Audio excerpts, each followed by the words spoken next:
2010-2015 წლებში შინაგან საქმეთა სამინისტრომ 3295 ოჯახი გამოასახლა. მე მგონი ეს 1700 წლის უკან იყო, ხო? 2010-2015 წელს ვამბობ. შემდეგ გავაგრძელოთ 2016-17 წლების სტატისტიკას, რაც საპოლიციო გამოსახლებები გაჩერდა ქვეყანაში, იმის მერე 2100 ოჯახი გამოსახლდა კიდევ. მე მინდა კითხვა დავსვა. ეს მართლა თავისუფლები ვართ და ჩვენი ხელისუფლებების თავისუფალი ნებით ხდება ეს ყველაფერი?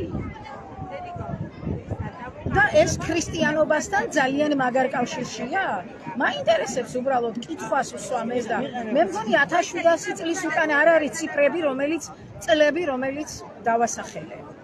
და ეს პროცესი რო გაჩერებული იყოს, კიდე ხმას არ ამოვიღებდი. მაგრამ ამ ფონზე როცა ამას კიდე თავი დავანებო, თუმცა ამას არასდროს არ დავანებებ თავს. იმიტომ რომ ეშმაკთან წილნაყარია საპატრიარქოც და ხელისუფლება, როცა ეს კანონია ქვეყანაში ოფიციალურად და სტატისტიკა დავასახელე, რომელიც თვითონ იუსტიციის სამინისტროს მიერ არის გაცემული. იუსტიციის სამინისტროს, იმიტომ რომ წლების განმავლობაში სტატისტიკას ვითხოვდი როგორც ოფიციალურად ორგანიზაცია და აი ეს არის ოფიციალური სტატისტიკა. ვერავინ ვერ მეტყვის რომ რაღაცა ტყუილი მოვიგონე. და თუ დღეს ამას ვამბობთ და ვინმეს თავისუფლების აღნიშვნის ცერემონიალი ჩაგეშხამებათ, მაპატიეთ ბატონო, თუ გაუბედე რომ ეს სიმართლე მეთქვა, იმიტომ რომ თქვენ შეგიძლიათ ერთმანეთი ატყუოთ და ატყუოთ კიდევაც. მთელი მსოფლიოც მოატყუოთ, ეს ხალხიც მოატყუოთ, მაგრამ აი იმ ზეციერს შემოქმნეს, ვინც ეს სამყარო მოგცა ჩვენ და აბსოლუტურად თანაბრად გაგვინაწილა ყველაფერი, აი მაგას ნამდვილად ვერ მოატყუოთ და მე ზუსტად ამის მეშინია ამ ქვეყანაზე, რომ სიმართლის თქმის შემეშინდეს. დანარჩენი დედამიწის ზურგზე არაფრის არ მეშინია. ქრისტიანი ვარ, გარდავიცვლები, სხვა რა უნდა მიქნათ? სხვა რა უნდა გამიკეთოთ, ხო თქვათ? ამიტომ ამის არ მეშინია. მე გულით მინდა ვისურვო, ეს ხალხიც, რომელიც დღეს აქ ძირითადად საჯარო მოსამსახურეები არიან, სკოლის მოსწავლეები და ვინ სახელმწიფოს დაფინანსების ხარჯზე არსებობენ. ამათ მინდა მივმართოთ. თქვენ ყველაფერში ხელს უწყობთ. აი ეს კანონი ხელისუფლებამ კიდე წლების განმავლობაში გააგრძელოს, რომ კიდე ჩვენი შვილები ნარკოტიკებში იყოს ჩამხრჩვალი და სუბოტექსის და რაღაც უბედურ პროგრამებზე იყოს. კიდე ჩვენი ქვეყანა კაზინოების და ათასნაირი სპორტკლუბების თუ უბედურობების ცენტრი იყოს და მთელი მსოფლიოდან აქ მოდიოდნენ სათამაშოდ. კიდე ბორდელად ქცეული ქვეყანა კიდე მეტ მეძავებაში ჩააგდო. თქვენ უწყობთ ხელს და ეს პირდაპირ უნდა გითხრათ, ჩემი შვილიც რო იყოს, იმიტომ რომ ასეთებს მე თქვენ გეძახით.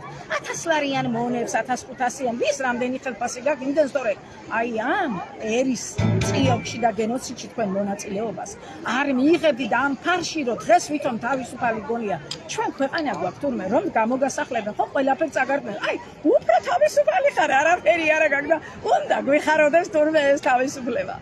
მე მართლა მადლობა მინდა უთხრა პროკრეტის ბანკს, რომელმაც შესაძლებლობა მომცა მართლა მამისაში არსებული უსამართლობასთან მიმართებაში მოჯანყეს სული, რომ ბოლომდე დახარჯულიყო იმისთვის, რომ სიმართლეს თქვას ბოლომდე და აუცილებლად იმედი მაქვს, იმიტომ რომ ვიცი ბოლოს სიტყვა უფალს ეკუთვნის.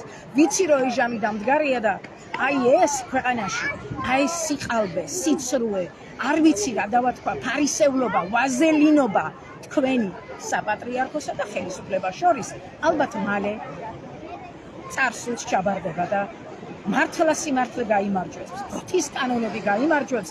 ამის მაგალითი ახალგაზრდებმა აჩვენეს სახელმწიფოსას და საპატრიარქოსას და მე იმედი მაქვს ზუსტად ის ახალგაზრდები ჩაერთობიან ყველა უსამართლობასთან ბრძოლაში ქვეყანაში და სამართლიან სახელმწიფოში ვიცხოვროთ, სადაც რწმენა, სიმართლე, სიყვარული და სიკეთე იზრდება.